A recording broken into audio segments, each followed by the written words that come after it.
Over the millennia, the great Po River and its floods have left their imprint on the flatlands between today's cities of Cremona, Piacenza, and Parma, the monotonous plains which the Italians call the Bassa, the lowlands.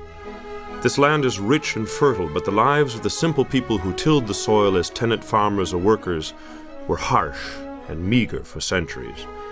The peculiar climate contributes to this situation as well. Only in the springtime does the Bassa seem to heave a sigh of relief.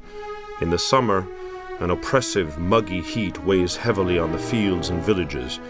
In the autumn and winter, an endless, thick fog lies across the land. The Bassa has brought forth a race of people whose closeness to the soil, stubbornness, keen business sense, and rich imagination have become legend in Italy. This wealth of inner resources, coupled with earthbound sobriety, also form the character of Giuseppe Verdi. It is impossible to find an uglier place than this one, or a place where I feel more free, he once said. Time and again, he was drawn back to the land of his fathers.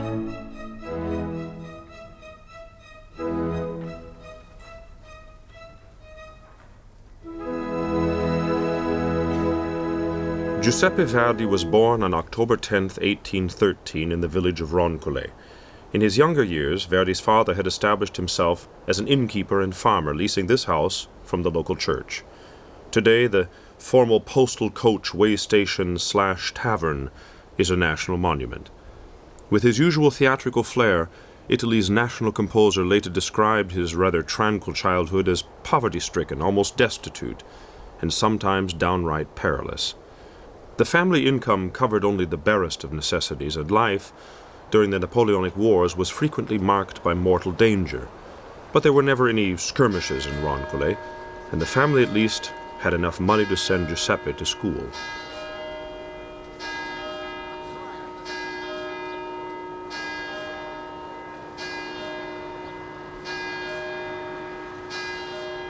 When Verdi was just 4 years old, his father sent him here to the parish church to go to school. It was here that he learned reading, writing, and arithmetic, but above all, music. You see, the local schoolmaster was also the local organist. He was a professional musician who often composed small pieces of music for church festivities, which wasn't particularly unusual at the time, even in a small hamlet like Roncole. But Verdi didn't just listen to his teachers playing the organ here. He listened to the wandering musicians as they traveled through the Basso, inevitably ending up at his father's tavern for the evening. Verdi was fascinated by all of these sounds. Everybody noticed it. And somehow, when Verdi was about 6 years old, his father scraped enough money together to buy the boy a used spinet piano. Well, Verdi practiced like a man possessed. At the age of 10, he himself became organist here in Roncole. His yearly salary was about 40 lire, which was at the time probably enough for a small peasant family to live for several months. But Verdi saved his money and he invested it in his further education at the local high school in the nearby city of Busseto.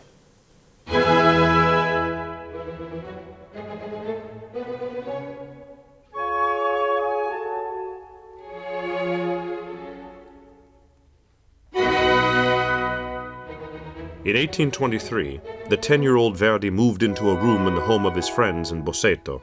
For him, this town was the big, wide, wonderful world.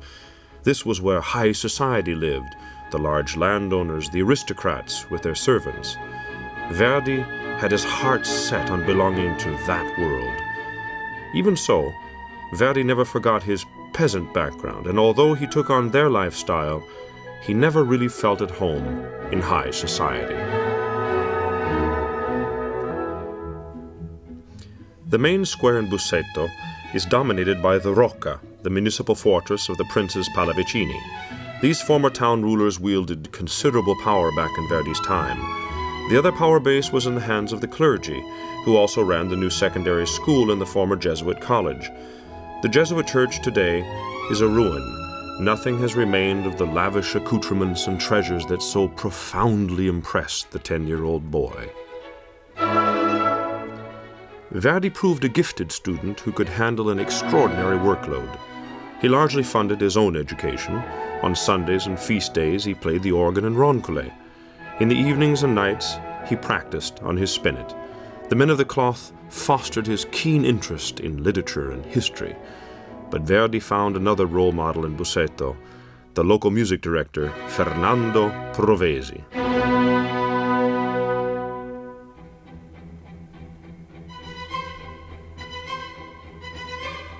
Provesi, having studied in Parma with Alessandro Rolla, Paganini's teacher, had his career as an opera composer already behind him.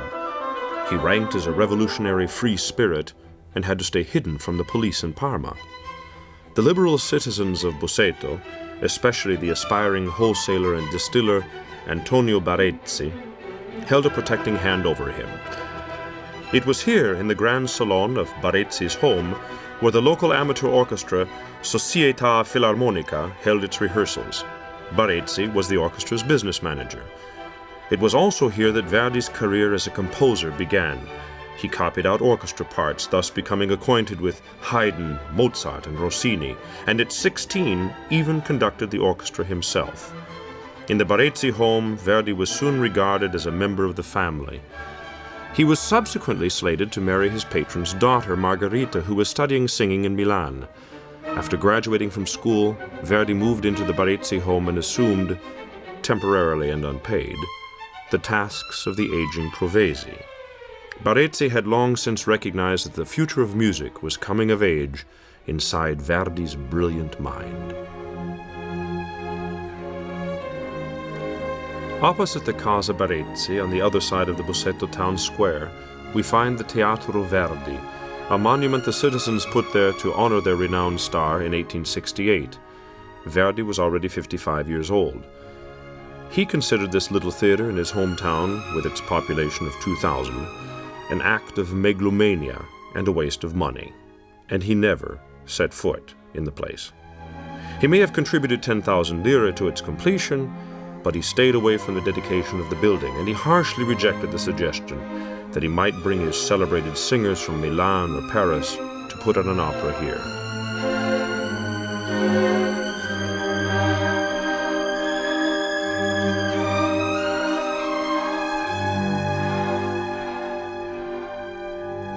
This temple of the arts attests to the Busseto residents' almost religious devotion to music, an attribute the young Verdi could count on.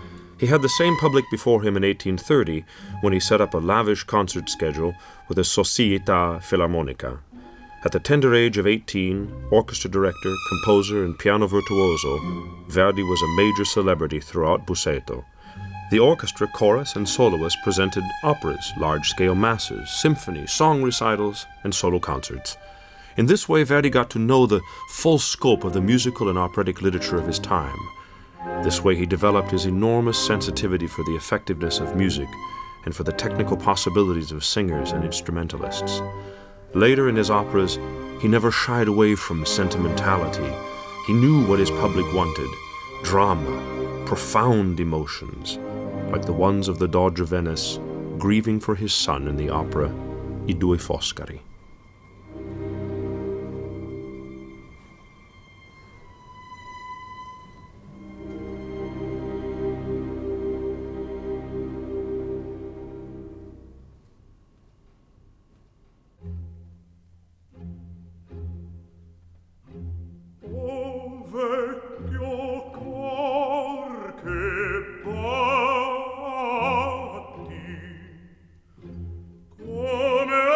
Come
famous Teatro alla Scala is Italy's musical heart.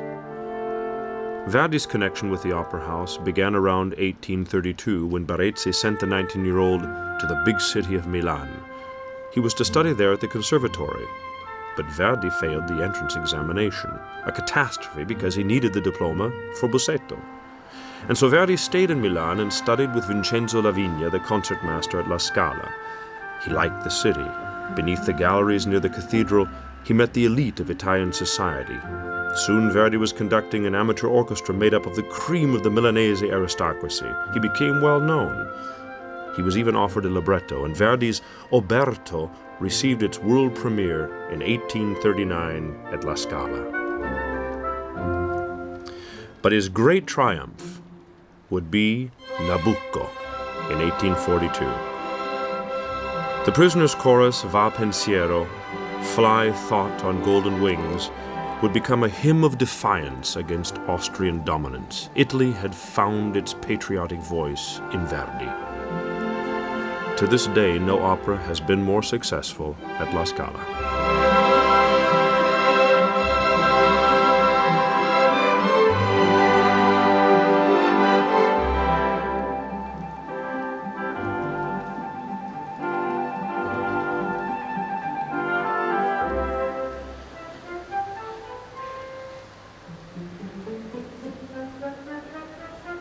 But the path that guided Verdi to the top was not a straight one.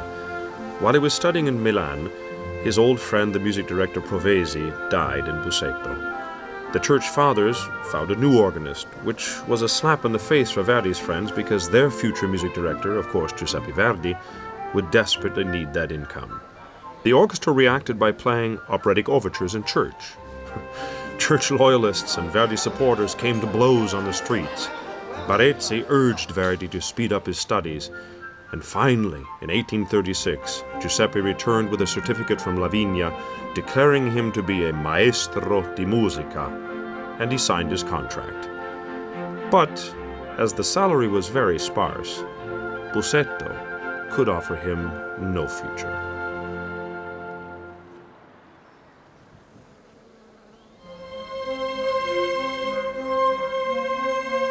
Nevertheless, Verdi did marry Margherita Barezzi, and together they brought 2 children into the world. In 1839, after the tragic death of his daughter, he moved with his wife and son to Milan, and shortly afterwards he had to bury them both as well, in the graveyard of the church of Sant'Ambrogio. Verdi was devastated, and only after some time, hesitantly began composing again. The unexpected success of Nabucco had brought Verdi some fame. Impresarios from all over Europe showered commissions on him. Verdi produced during this time 1 to 3 operas a year, among them I Lombardi, a patriotic melodrama set here in Sant'Ambrogio, and an operatic version of William Shakespeare's tragedy, Macbeth.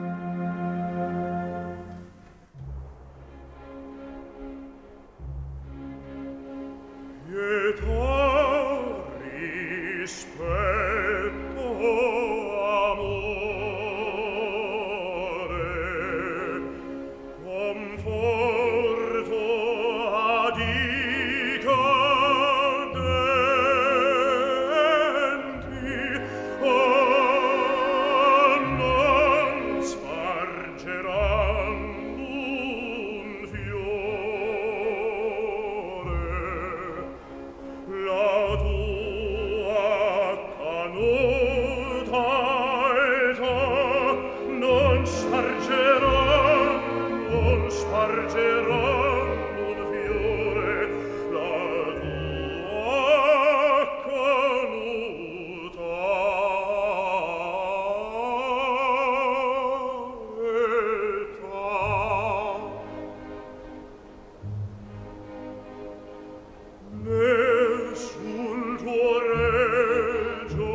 bestemmia e lasso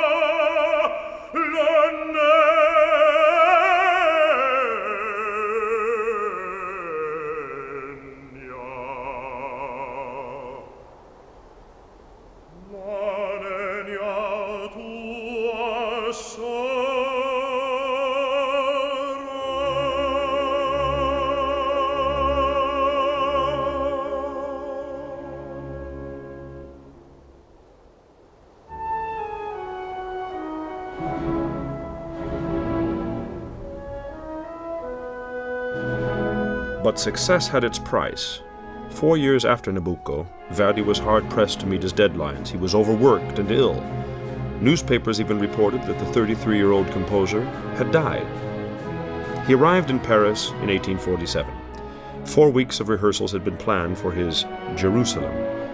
Verdi remained more than 6 months because here he was able to escape the unwanted attentions of his devotees. He wrote back to Milan, "I hate the Paris boulevards.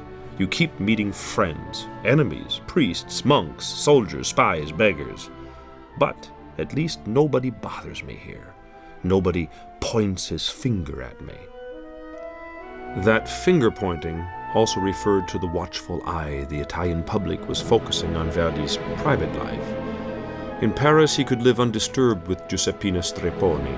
The celebrated soprano's glorious voice had once helped Nabucco achieve its breakthrough. In Paris, Verdi and Strepponi became an item. But this idyll soon came to a grinding halt.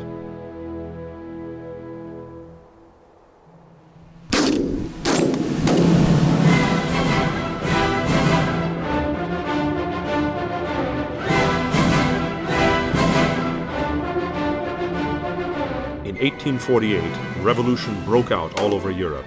Milan rose up against the hated Austrians. Verdi set off for home. Most of his friends were now actively involved in the struggle against the occupiers. The nation witnessed the first appearance of personalities like Count Cavour, who people hoped would shape a new Italy. Patriots also flocked to Verdi and his music, but while his melodies were being sung on the barricades, Verdi displayed a sober sense of reality. 1 month after he returned, he purchased land and a farm in Sant'Agata, not far from Busseto. The revolution failed, but Verdi victoriously entered Sant'Agata as a landowner.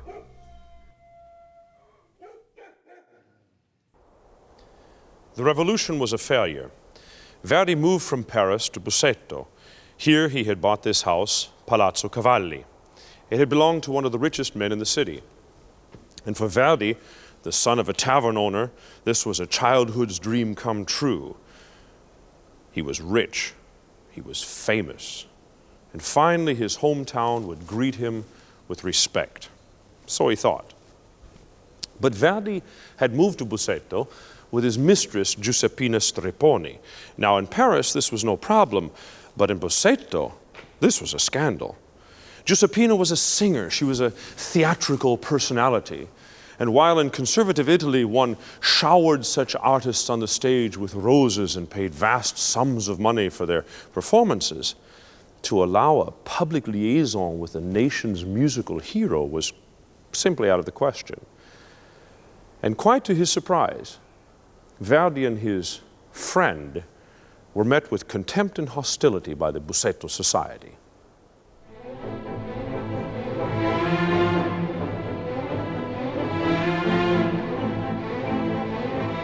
For over a year, Giuseppina Strepponi lived concealed, even hidden, in the Palazzo Cavalli. Nobody spoke to her.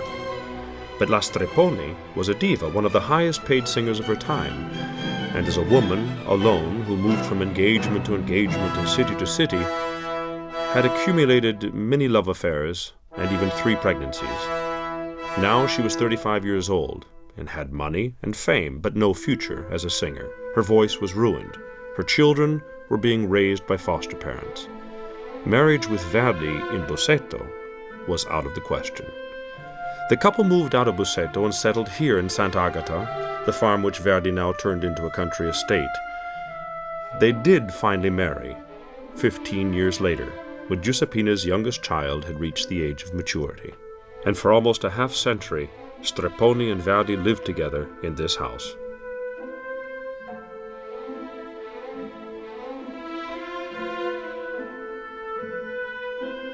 There exist some photos of the final years of his life alone in Sant'Agata. Here Verdi is pictured with his later companion Teresa Stolz, with the Falstaff librettist Arrigo Boito and publisher Giulio Ricordi. Verdi alone in his park, and here surrounded by his relatives with guests, and of course his niece Maria Filomena, later his sole heir. In Sant'Agata, Verdi felt close to his roots. His forebears who farmed this land had remained poor, but soon it would all belong to him. As a landowner, he felt secure, independent of the whims of audiences and theater managers. Heaving a sigh of relief, he once wrote, "Since Nabucco, I have not had 1 hour's peace. 16 years, as if I were a galley slave."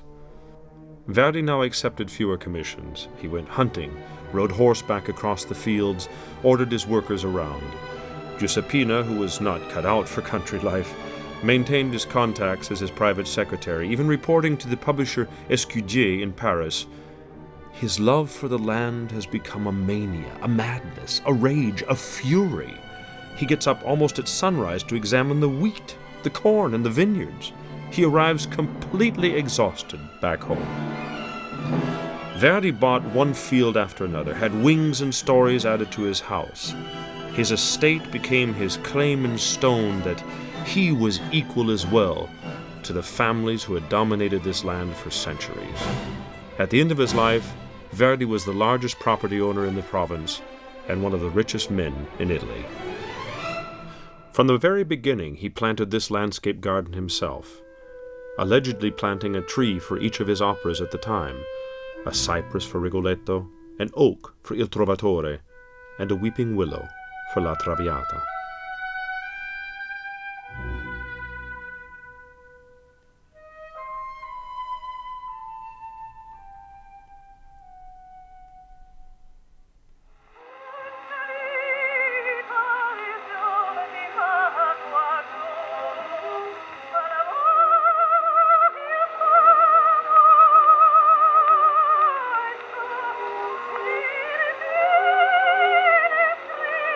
With the so-called popular trilogy of the 1850s, Rigoletto, Il Trovatore, and La Traviata, Verdi had turned his attention to subjects in which he encrypted his own personal experiences. La Traviata was an outrageous subject for Italy. Of course, the drama about a Parisian courtesan remained primarily a melodrama. Violetta is purified by love and dies at the end. After all, people do have to pay for their sins. Nevertheless, Traviata was a provocation. Verdi had put a prostitute on the stage, showed understanding for her, and thereby criticized the double standard of his time, the sort of prejudice Giuseppina Strepponi and the artists of her time had to put up with. It was Verdi's first head-on collision with public opinion. Others, however, followed. For example, when he fell in love with Teresa Stolz, his Aida of the 1870s. News of this relationship made the rounds, stirring up a tempest of indignation. At the world premiere of La Traviata in Venice, the audience was ice cold. At other theaters in Italy, Traviata's plot was set back to the 17th century. In Naples, the famous courtesan became a bourgeois girl who dies of a broken heart at the end. But despite these variations, Verdi's Parisian drama finally became a great operatic success after all.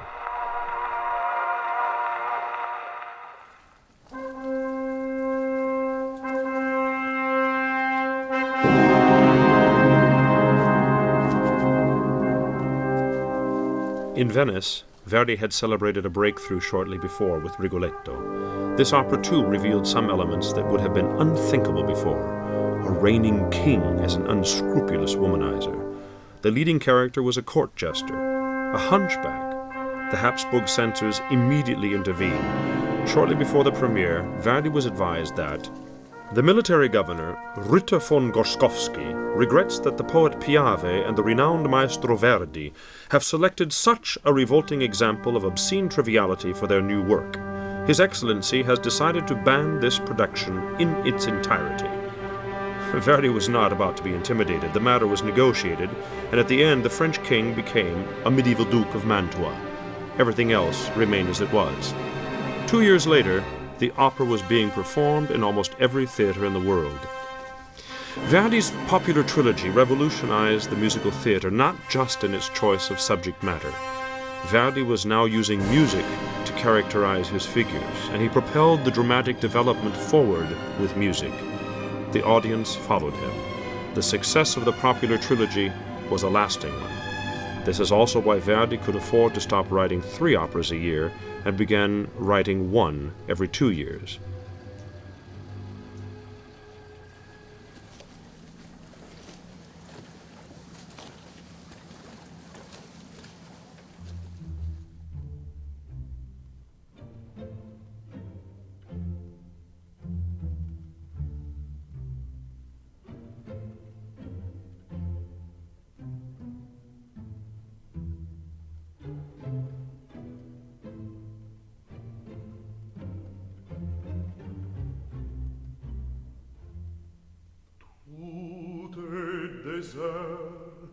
Et l'hymne accoutumé ne s'entend pas encore. J'arrive à temps. Courage. Et cette femme aînée deviendra ma conquête. En ces lieux je l'attends. Loin d'un rival, mon cœur enivré d'espérance brûle d'avance. C'est en vain qu'elle cherche un refuge à l'hôtel. Non, non, sois à moi, Léonore. Viens, je t'adore.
pénètre au fond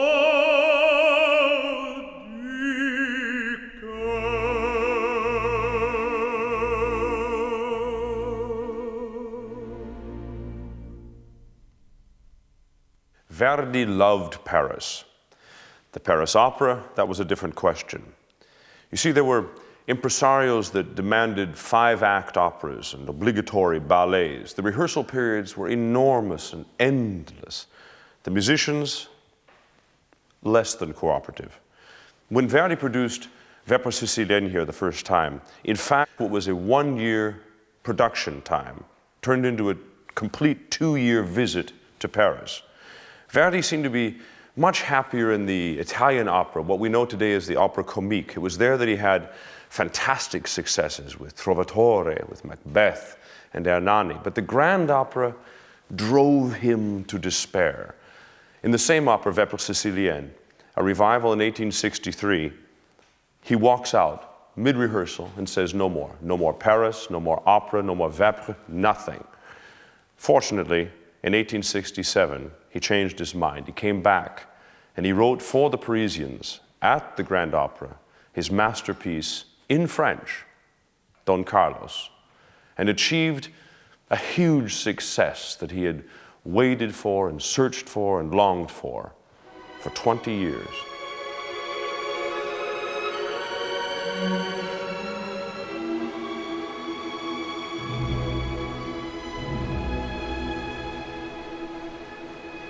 La Grande Boutique, the department store, was what Verdi disparagingly called the Paris Opera. The opéra meant monumental scenarios and spectacular music. Verdi, who sought a unity of musical expression and dramatic content, found himself plagued by musicians who simply didn't understand his intentions. In the opéra, he lamented, the staging is magnificent, but the singers are common garden variety, and the orchestra and chorus without any motivation or discipline. Verdi was exaggerating. He didn't actually find the opéra all that bad. Even at an advanced age, he kept returning to Paris to gather inspiration and check out the latest trends. And even though he was totally familiar with the works of Meyerbeer and Gounod, Verdi most enjoyed attending the typical Parisian boulevard theaters that played melodramas, tear-jerkers with their effect heightened even further by incidental music. It was in a version like this that Verdi first saw Dumas' Camille, on which he based his Traviata.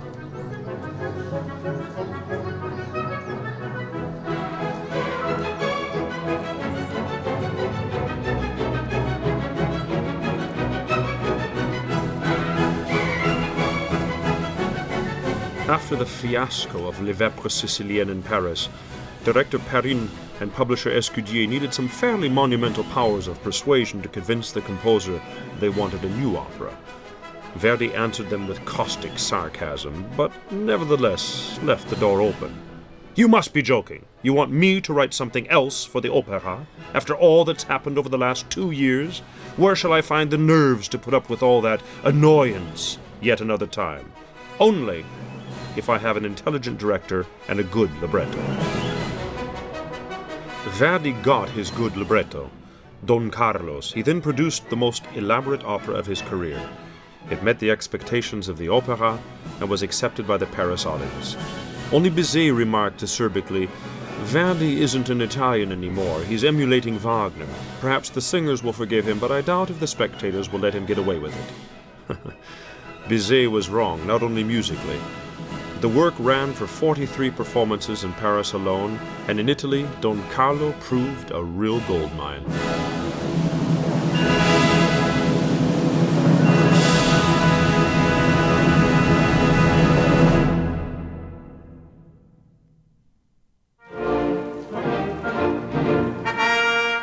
Don Carlos precipitated the triumphant success of Aida.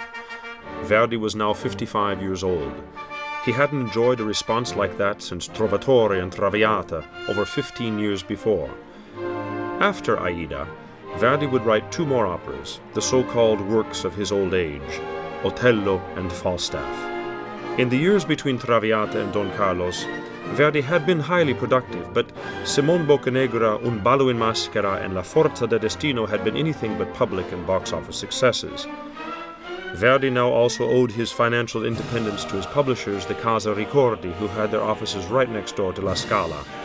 the legendary Giulio Ricordi had published Verdi's first opera, Oberto, back in 1839.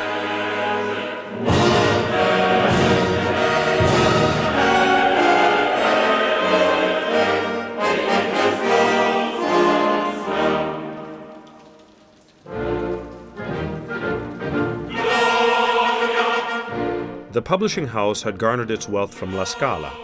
In 1825, Giulio Ricordi purchased all the music in the theater's repertoire, and this monopoly allowed him to charge royalties for every performance in Italy, sharing part of the take with the composers. Ricordi had invented the copyright. The system took hold, and Verdi reaped its rewards.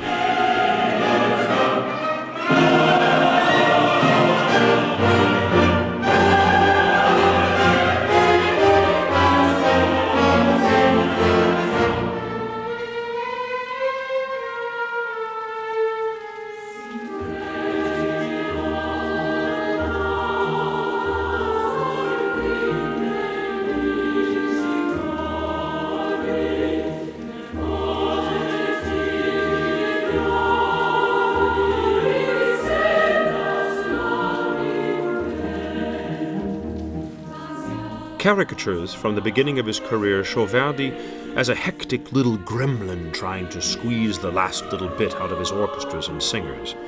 Later, Verdi was depicted as an Olympian crowned with a wreath of laurel and paternally exalted, sometimes still treated with hostility because of his good head for business, mostly honored and admired.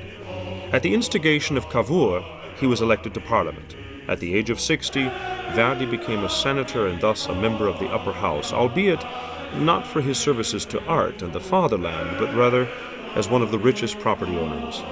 Verdi's name on building walls was also an acronym for Vittorio Emanuele Re d'Italia, Victor Emmanuel, King of Italy. As the land rose up against the Habsburgs, his name stood for the unity of the young nation.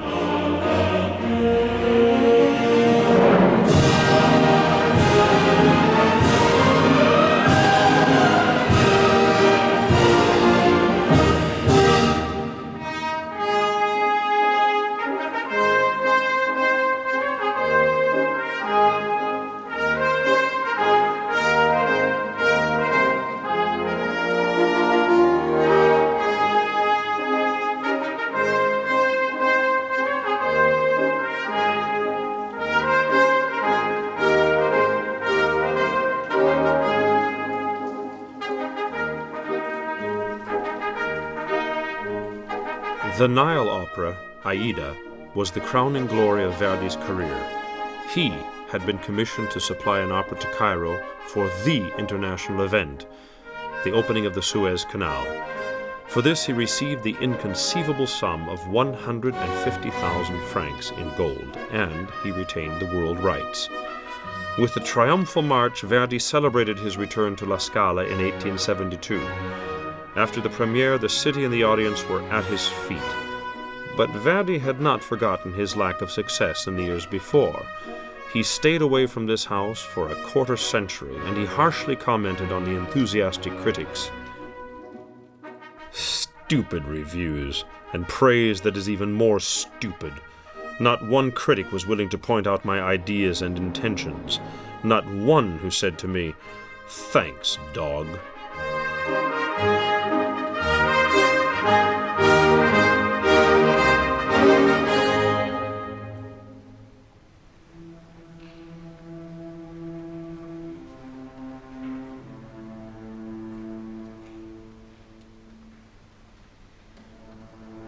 When Alessandro Manzoni, Italy's national poet admired by everyone including Verdi, died in May of 1873 and was buried at the Cimitero Momentale in Milan, Verdi advised his publisher Ricordi he had decided to create a requiem for Manzoni.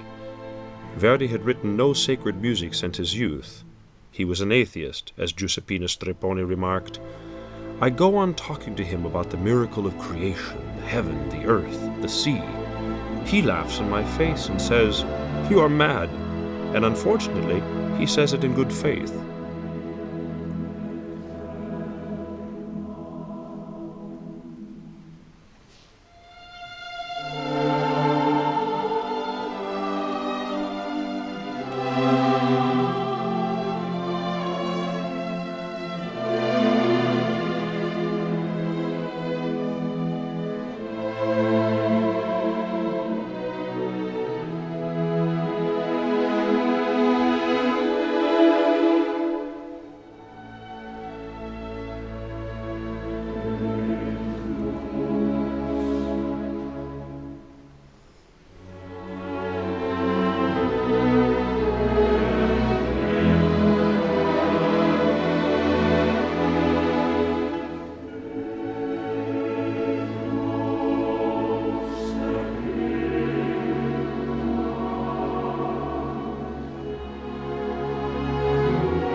Verdi had finally found the respect he'd been searching for all of his life. If he was ever to write an opera again, it would only be exactly the way he wanted it, without any considerations of any publishers and certainly of any theater directors. For Otello, he took over 10 years. It wasn't until 1887 that Otello had its premiere at La Scala. You know, Otello was a difficult and complex work, but that night, the response of the public was absolutely overwhelming. They cheered and they roared and they played music in the streets and they screamed bravo under his hotel window so he couldn't sleep. And Verdi took this incredible triumph as a sign of the end. He wrote in a letter not long after, "As I was leaving the theater, I met the orchestra players who grasped my hand, and on their faces were engraved the words, 'Maestro, we will never see each other again here. Never again.' It sounded like a bell for the dead." The musicians were wrong. Verdi was wrong. He lived for another 14 years. His next piece of work was Falstaff, his last opera, that he himself said he wrote for the sheer pleasure of it. And at the same time, he built this house, Casa di Riposo, a retirement home for musicians less fortunate than he was. It still exists and it still functions today. A lot of people think that Falstaff is Verdi's finest work. But Verdi wrote, "Casa di Riposo is my most beautiful opera, the best of my work."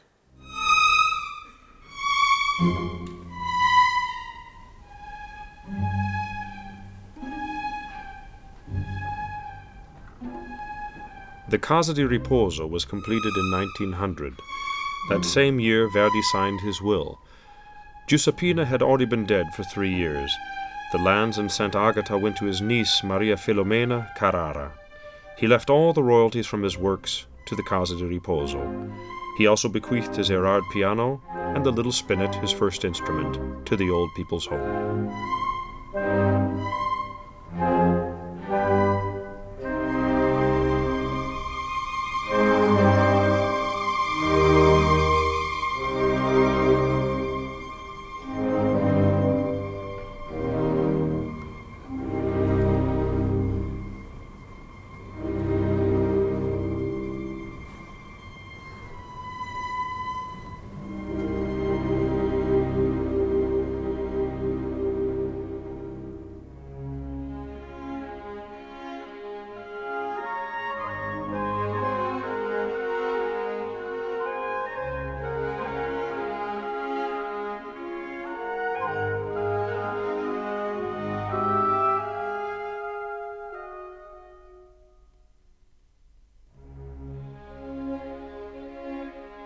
Provenza il mare il suol, chi dal cor ti cancellò, chi dal cor ti cancellò.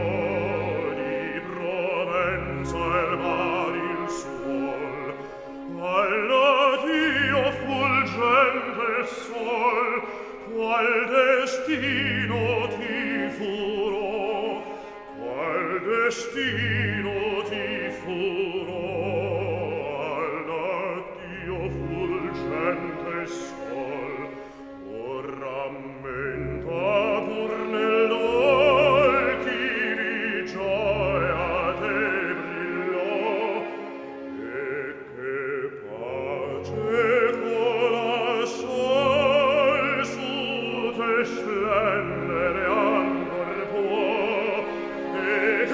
Pace con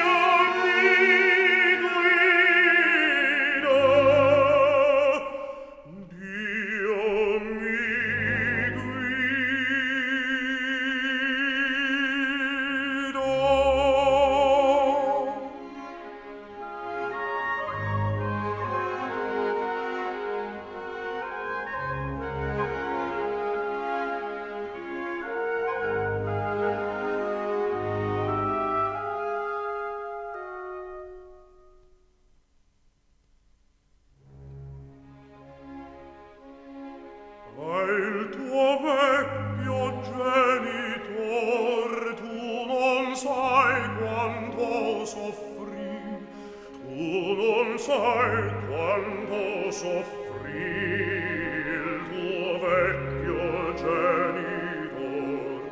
Te lontano di squallor il suo tetto si coprì, il suo tetto si coprì di squallore, di squallore.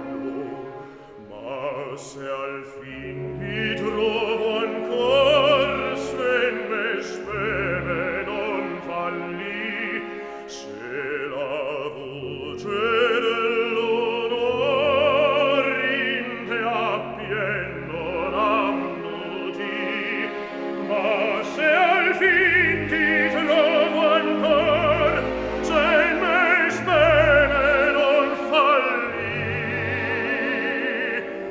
Dio me sa di, Dio me sa di,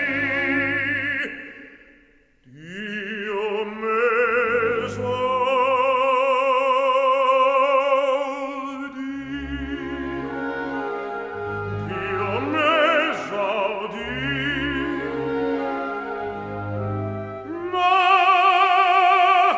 Ma se al fin ti trovo ancor, ti trovo ancor, Dio me sa di, Dio me sa di.